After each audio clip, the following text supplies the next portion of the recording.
Hola gente linda, el día de hoy les tengo un invitado muy especial. Es un periodista con experiencia de 15 años, es de Claro Sports y es mi tocayo. Este, Daniel, bienvenido. Muchas ¿Cómo te gracias, encuentras? muchas gracias, Daniel. Pues terminando ya lo que fue una muy larga cobertura del Mundial de 2026 y pues como me presentaste, trabajo en Claro Sports y pues sí, ya terminó el Mundial, pero también nosotros eh, pues ya de lleno pensando en lo que van a ser los Juegos Olímpicos de Los Ángeles en 2028. ¿Cómo fue esta cobertura? Sobre todo, ¿cómo es hacer una cobertura cuando no tienes los derechos televisivos? Es un desafío muy grande porque como el hecho de no tener los derechos.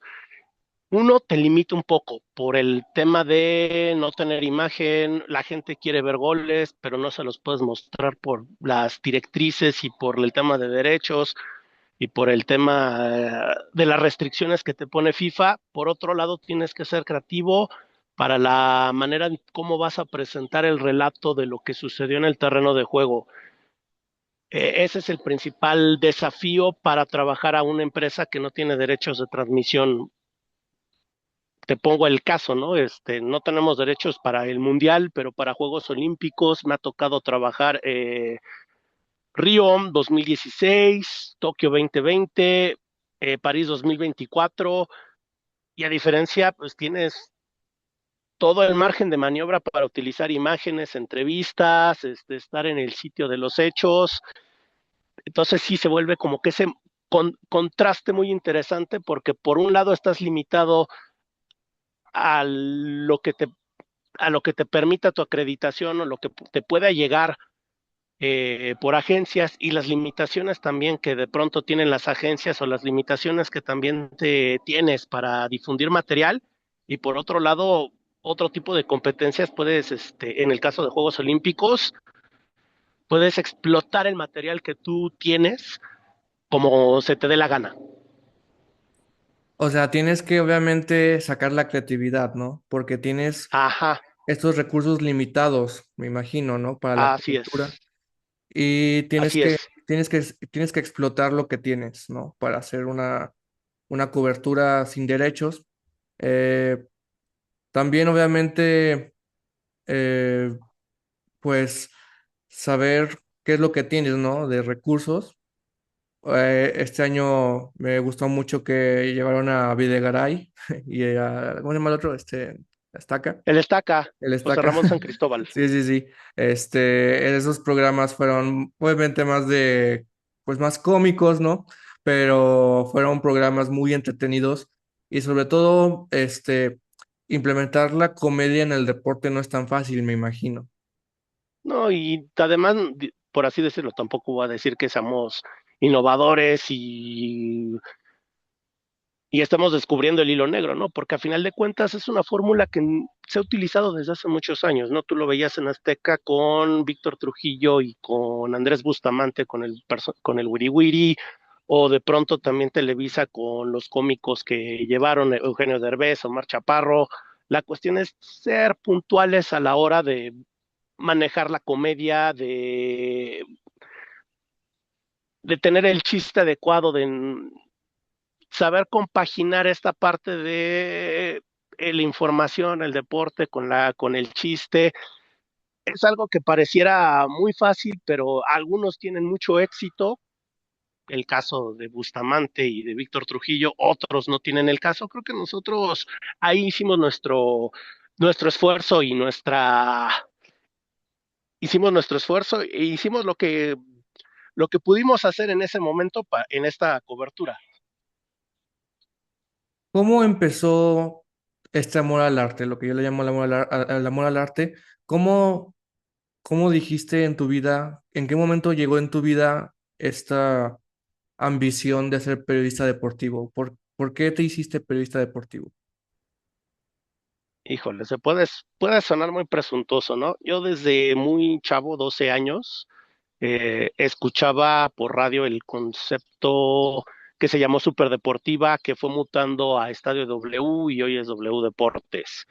un concepto radiofónico de contenido deportivo las 24 horas, los 7 días de la semana, y me fue llamando mucho la atención esa parte de no solo enfocarte en el resultado, sino también buscar la manera de contar las historias.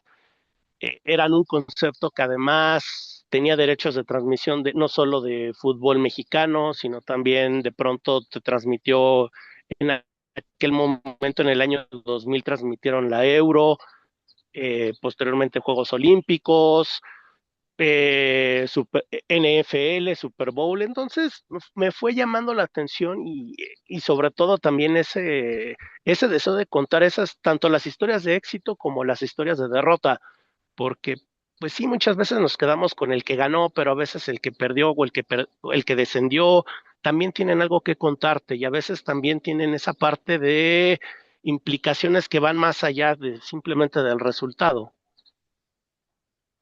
Eh, pues sí, es interesante cómo una persona llega a su, digamos, a su labor.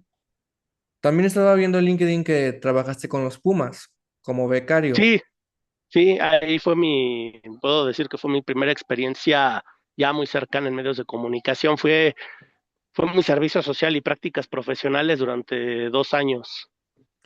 ¿Cómo ves la comunicación interna de un equipo tan importante como Pumas? ¿Cómo se maneja una comunicación como de un equipo tan importante?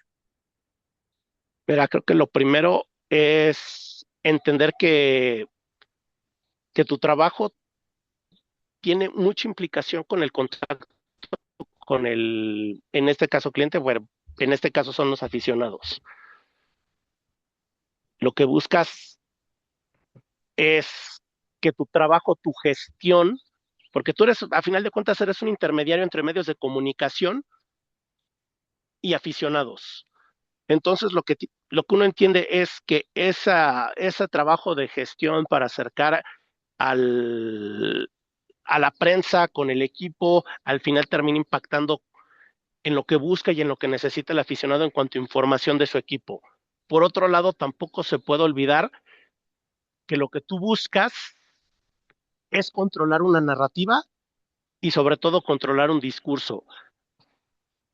Que si hay algo negativo que está sucediendo, ya sea por resultados, por temas al interno del equipo, pues lo que tú tratas es, híjole, no ocultarlo, pero al menos sí controlar un poco la forma en cómo se cuenta y sobre todo también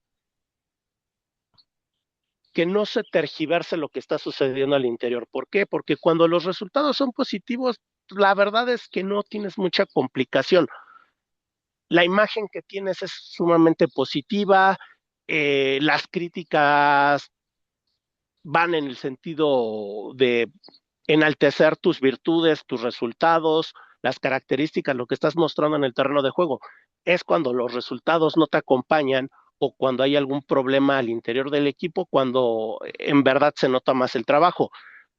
A veces, a veces es esa fricción que de pronto tienes con la prensa porque pues tú asumes el papel de malo. Eres el que bloquea, eres el que dice no, eres el que pone limitaciones al trabajo, pero también pensando en lo que tú necesitas como institución eh, para mantener la imagen de la institución para la que estás trabajando.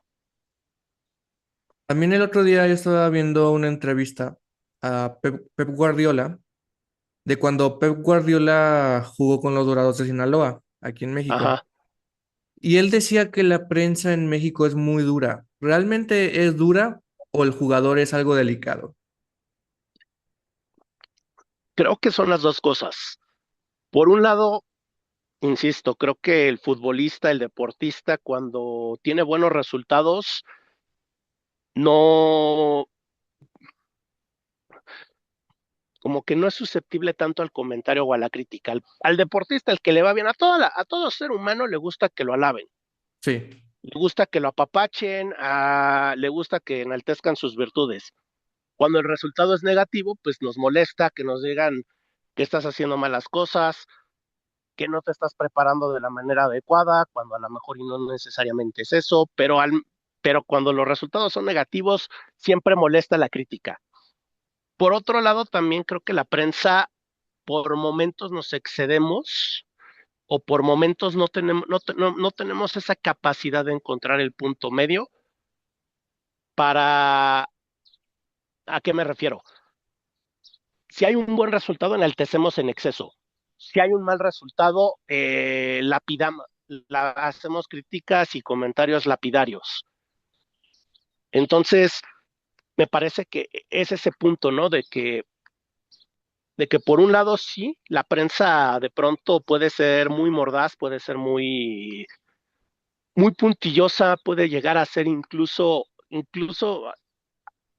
podemos hacer estos análisis un tanto superfluos de lo que está sucediendo en la realidad de una institución, de un equipo, de un atleta, pero por otro lado creo que también hay deportistas, atletas, entrenadores, directivos que tienen la piel muy delgadita en cuanto a la primera crítica ya la consideran como un ataque personal.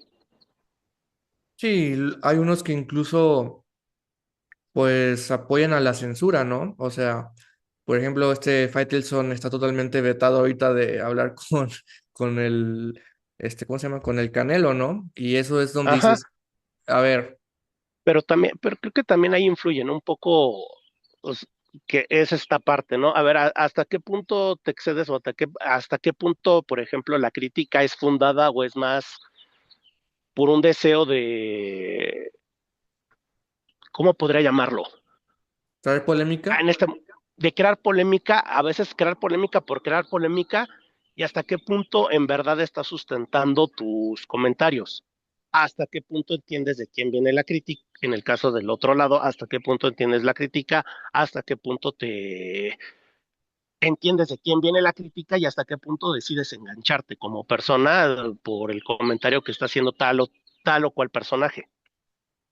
También el otro día yo estaba en una masterclass de la Anáhuac de comunicación y hablamos de un punto que ni siquiera había pensado, que es la velocidad de las noticias. Hoy en día la velocidad de la noticia es así y con las redes sociales y todo esto es así. Yo creo que el reto para el periodista, para el comunicólogo es, claro, ahora con la velocidad de las noticias, saber si realmente tiene veracidad, ¿no? O credibilidad. Sobre todo eso, creo que Porque sobre... estos aparatos, los teléfonos celulares, las Ajá. redes sociales han cambiado bastante la dinámica, pero también han convertido al periodismo o le han transformado, por ejemplo, su principal objetivo, que es informar. A veces es más la velocidad y a veces es tener la nota que se vuelva viral, que te genere links, que te cree visitas, que tenga más interacción. El- Es otro de esos puntos medios sí, que sí, sí, sí. a veces no es tanto del periodista, a veces es más de sus jefes, de los editores, de los directores de medios, que es lo que están buscando, sobre todo en el caso de la prensa digital, pero también de pronto se permea a medios radiofónicos, a televisivos, porque también esa interacción en redes sociales parece que importa y parece que se ha vuelto más la prioridad que en verdad el contenido y la veracidad de la información. Y claro, y te enfrentas a este gran problema que son las noticias falsas, que incluso este, hasta el más preparado, si no está bien informado, puede caer, ¿no? En las noticias Sí, falsas. sí, por esa misma parte de la necesidad de informar y, oye, es que como se hizo el reguero de pólvora en redes sociales, pues si no te subes al tren, pues estás fuera, Sí, aunque sea falso. sí, Y sí, aunque luego des la cara y digas, no, bueno, nos equivocamos, pero pues discúlpenme, oye, pues es que primero había que sí. verificar la información. O sea, por ejemplo, te cuento algo yo trabajo en Claro Sports, que es parte de AMX Contenido, y que nuestra empresa hermana, con la que colaboramos también, es Uno TV. Ujú. Recordarás el año pasado, no sé si tú no eres de la Ciudad de México, ¿verdad? No, de No, Aguascalientes. era, bueno, el año pasado, previo a los festejos patrios, un accidente muy importante que fue eh, una pipa de gas. Ujú. Tuvo un accidente en la salida hacia la carretera México-Puebla. Hubo una fuga de gas. Esta fuga de gas terminó generando un flamazo que provocó la muerte ahorita no me acuerdo de la cantidad de personas. Uno de los aspectos más virales de aquel caso fue una señora de la tercera edad que salió del incidente con una menor en brazos. Eh, en redes sociales comenzó el reguero de pólvora de que la señora había muerto. Y esto fue muy viral por esa parte heroica, ¿no? De la abuela salvando a su nieta de un, un infierno, porque lo que sucedió en aquel punto de la ciudad fue sumamente impactante por la bola de fuego que se extendió por varios metros y que provocó la muerte de muchas personas y daños y que pudo haber sido una tragedia todavía mucho más grande de no haber sido porque el gas se empezó a disipar.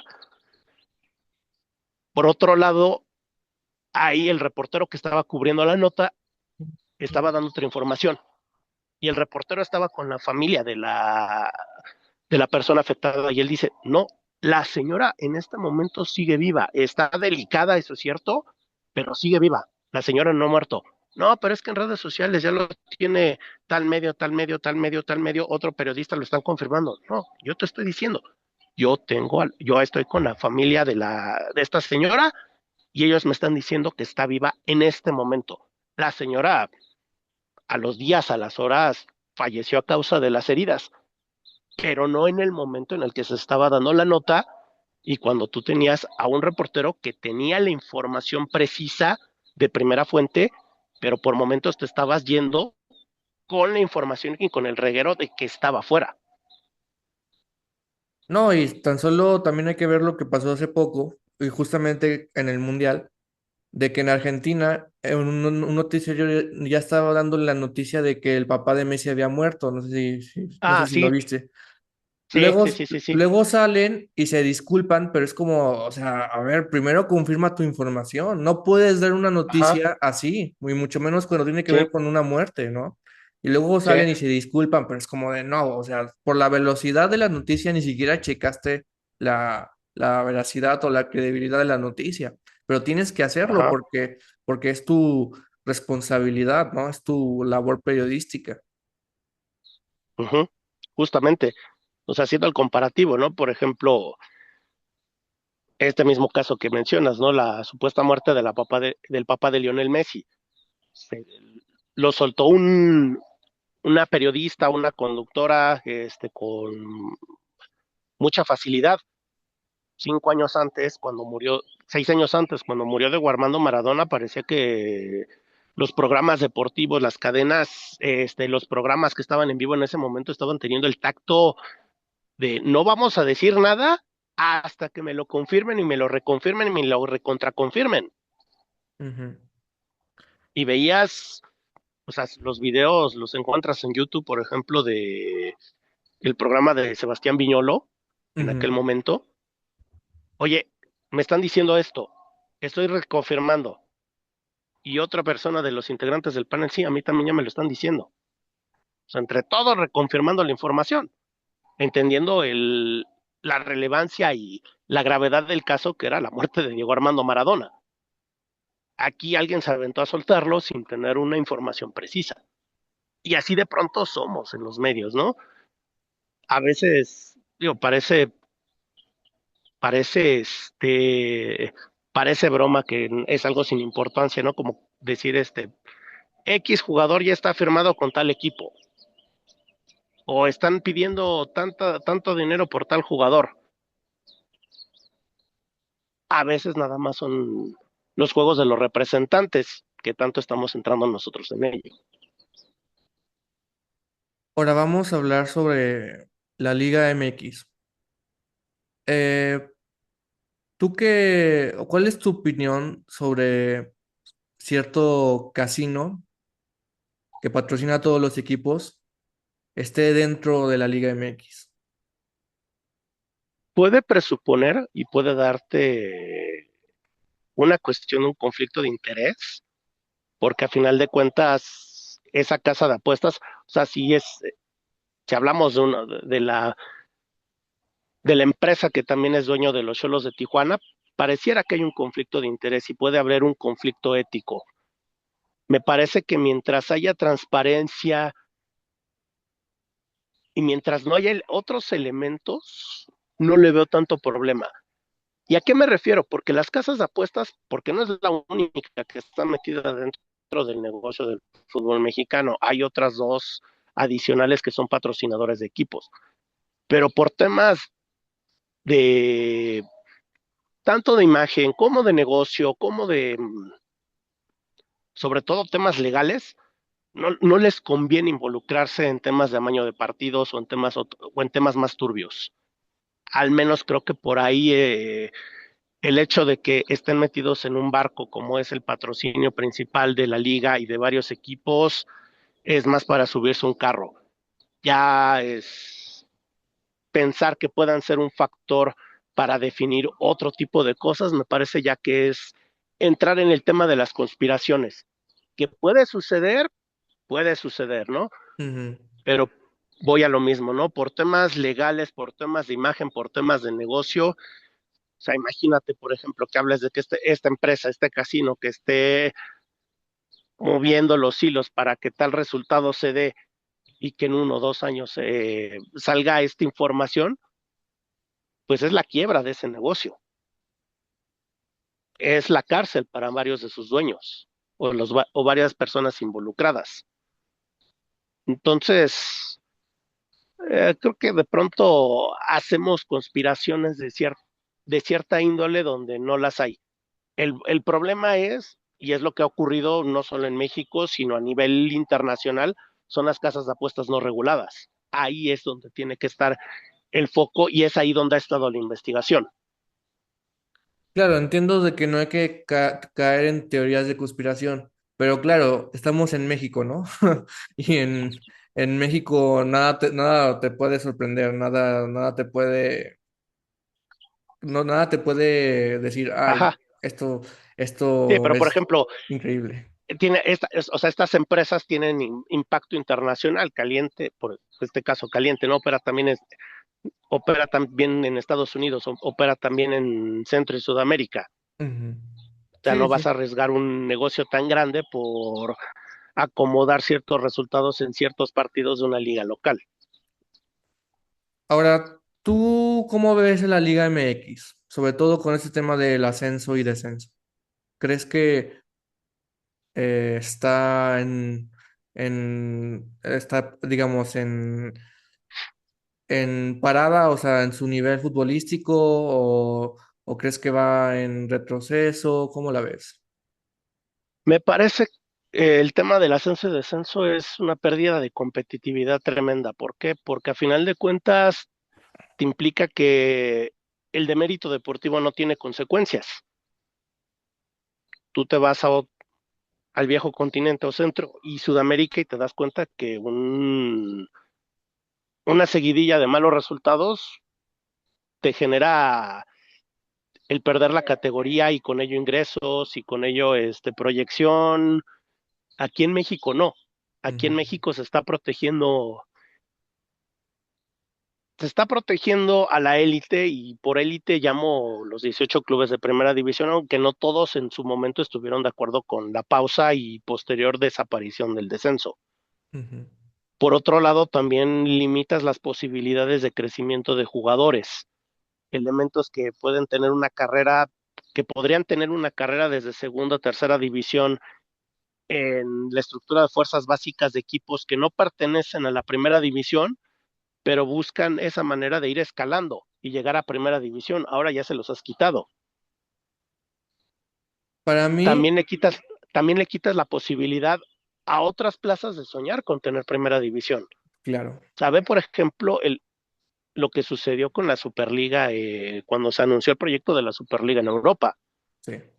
Salta, desde los clubes ingleses involucrados, sus aficionados saltaron y dijeron no. ¿Por qué? Porque estás quitando la posibilidad de la verdadera competencia. Sí. Estás nada más entrando a un grupo selecto en donde nada más los invitados y mientras nada más influya el factor económico. Hace poco veía en Twitter un comentario de un seguidor del Atlas que decía, pues es que estadios de poca capacidad, ciudades sin peso económico, a ver, ve y dile eso a aficionados en Europa, Ujú. ciudades muy pequeñas, hace 2 años, ¿no? Tuvimos, el año pasado, corrijo, el caso del Mirandés, un estadio como para 8,000 aficionados, una ciudad muy pequeña en España, pero que estuvo a nada de ascender a primera división Sí. y que hubiera sido un impacto importante para esa ciudad el llegar el tener un equipo en primera división. Sí, no, y pues lo justo sería que todos tengan el derecho de tener su lugar en primera división, que el Cancún FC pueda estar en primera Ajá. división, que o sea, que todos los de expansión tengan, o sea, entonces, ¿cuál es el chiste de ganar el campeonato de expansión? Ninguno. O sea, No, no lo hay. eres campeón, pero no asciendes, o sea. Y claro, en Inglaterra tienen hasta cuarta división. O sea, y ha habido historias del de tercera división que subió hasta primera división, o al contrario, como el Leicester City, que de ser campeones en el 2016 ahorita están en tercera división y así pasa. Pero claro, o sea, es porque hay competición, o sea, y sí, sí daña mucho al fútbol mexicano que no haya ascenso. También para mí lo que lo ha dañado mucho es dejar de jugar la Libertadores, porque competías Sí, con equipos de sí, gran nivel. y sí, en eso estoy de acuerdo. Ahora hay un problema. México pertenece a CONCACAF Ujú. y la bronca es que CONCACAF te dio permiso hasta que dijo ya, hasta que se dieron esas condiciones del cambio del calendario de competencia en CONMEBOL para 2017, que ya no era conveniente o que ya le generaba inconvenientes a la calendarización de México por la participación de los equipos mexicanos en CONCACAF, que ese fue el motivo principal también por el que México pues ya no pudo competir en CONMEBOL, pero CONCACAF ya tampoco te va a dejar regresar. Y también está apoyado en directrices de la FIFA y también Claro. está apoyado en directrices que vinieron por parte de UEFA. O sea, recordarás que cuando Cristiano Ronaldo llegó al Nasser, había un intento por parte de los clubes de la Federación Saudí de tocar la puerta de UEFA y pedir permiso para jugar la UEFA Champions League, y la Sí, UEFA le sí, cerró la puerta en la frente. sí, Y sí. con base en eso también se está escudando tanto FIFA como CONCACAF para decirle a CONCACAF y FIFA para decirle a la Federación Mexicana de Fútbol, tú compites en tu región. Ujú. Entonces ese es el grave problema. ¿Qué tendrías que buscar o qué tendrías que impulsar? Pues una fusión entre CONCACAF y CONMEBOL, que sería lo más conveniente en cuanto a tema de competitividad, de acceso a torneos de mayor calidad.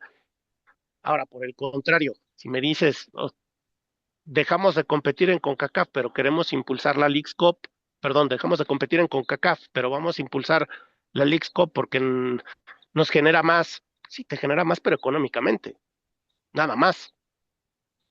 Sí, pero a nivel de competición no te genera mucho, No, no, porque la Leagues Cup, o sea, no es mala idea, pero realmente mm, es solo otra Conca Champions, pero más extensa. Y ya. más extensa y sin los equipos centroamericanos. Ujú. Sí, sí, sí, Que sí. por ejemplo en Centroamérica implica otro tipo de desafíos porque vas a estadios incómodos, porque vas con aficiones que pueden representar de cierta hostilidad, porque son viajes demasiado largos, porque además en muchos casos el terreno de juego no está tan bien cuidado como en México o en Estados Unidos. Eso implica otro tipo de retos, porque hay equipos que nada más apuestan a la parte física, Ujú. pero, o sea, te saca de esa zona en donde, o sea, vas a Estados Unidos y en muchos casos o hay afición dividida o en muchos casos parece partido a puerta cerrada. Sí, pero claro, para mí desde que se salió en la Libertadores sí perdió pues bastante nivel y sobre Sí, todo los de la CONCACAF, sobre todo los argentinos, ya ves que hay mucho pleito con los argentinos, no pueden decir que México no competía porque sí competía. no, Y no, y de pronto se les olvida que que los clubes mexicanos fueron a la cancha de Boca y le pintaron la cara a Boca, que fueron al Monumental y le pintaron la cara a River, que que un muy mal América, un América que fue 17 de la clasificación en aquel torneo en el Clausura 2008, fue y le ganó en Maracaná a Flamengo. Que México iba a la Copa América y de pronto nada más porque Brasil y Argentina tenían mejores plantillas, pero México no se coronó en Copa América. no, y además México Entonces, llegó a la final en el 2001 y en el 93. 93 Sí, sí, sí. O sea, se competía. Y se además, competía y en 93 le faltó tanto en 93 como en 2001 les faltó ujú, ese oficio que te puede dar sobre todo en 93, ese oficio de que tienes a jugadores de gran calibre, de gran prestigio, que jugaban en Europa. En México todos eran, sí, jugadores de personalidad, de calidad, pero les faltaba quizás esos dos, tres pasitos de tener un mayor nivel competitivo.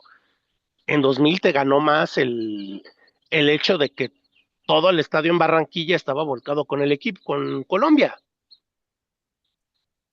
sí, ¿no? Y no hay que olvidar que Pachuca fue campeón de la Sudamericana en el 2006. O Ajá. sea, se competía y se competía bien. Ahora, claro, si al rato la CONCACAF y la CONMEBOL se unen y dicen, a ver, vamos a hacer un torneo que juegue desde los equipos de la MLS hasta los equipos de Uruguay, claro, lo complicado es la logística, ¿no? Sobre todo. Sí, sobre todo eso. Creo que de pronto también a nosotros se nos olvidaba esa parte llamada logística, esa parte llamada geografía y esa parte llamada distancias, porque en Europa los viajes son Cortos. cortos. Ujú, A las distancias que hay en Europa entre países no son tan grandes como como las que tienes aquí en América. ujú. Y también hablamos de temas de conectividad.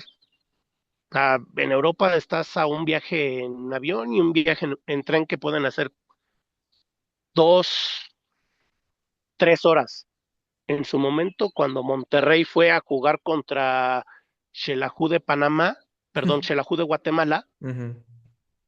se aventó un viaje de más de 10 horas, porque era el viaje de Monterrey a la Ciudad de México, de la Ciudad de México a Ciudad de Guatemala, y desde Ciudad de Guatemala en autobús, en carretera, de más de 7 horas, porque no había una conexión directa allá en Guatemala. Sí, sí. Entonces son temas que también desgastan y te generan mayores complicaciones para la competencia.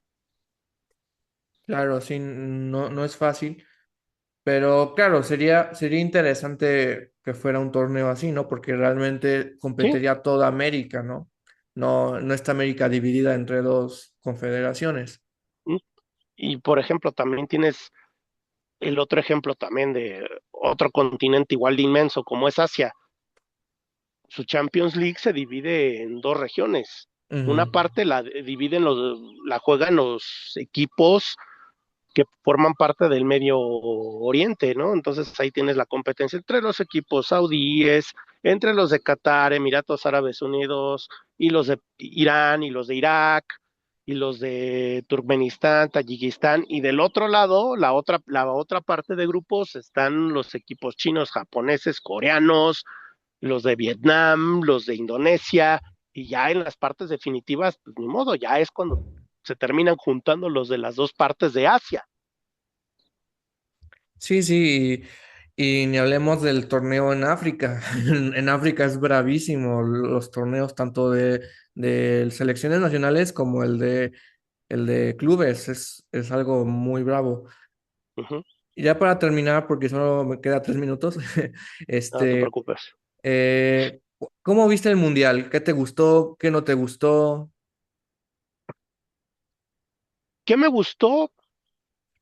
Que, que esa parte de los pronósticos muy deterministas que nos decían que íbamos a tener goleadas sin misericordias, no se dieron. O sea, por ejemplo, que España le va a pasar por encima a Cabo Verde, no se dio. Que Ujú. otros partidos en donde presuponíamos grandes goleadas no se dieron. Que estamos entendiendo que hay equipos que sin tener ese prestigio y ese foco y esa tradición, te pueden competir. ¿Con qué? Con sus armas, que puede ser tomando posturas sumamente defensivas y apostando a cerrarte los espacios, pero son las armas que tienen los equipos. ¿Qué no me gustó? Creo que tiene que ver más con la parte de nosotros como prensa o aficionados, de que si mi equipo pierde, no es que perdió, es que hubo algo extraño, es que hubo conspiración, es que el árbitro eh, influyó, es que hubo amenazas externas, toda esa parte que más bien parece pataleo y berrinche y poca madurez emocional para asumir una derrota es la parte que no me gusta del deporte actual. Bueno, pues tocayo, muchísimas gracias por tu tiempo. Fue un placer y muchas gracias. No, muchas gracias a ti por la invitación, Daniel, y pues que siga mucho, que siga el éxito en tu canal. Gracias. Buen día. Dale, buenos días.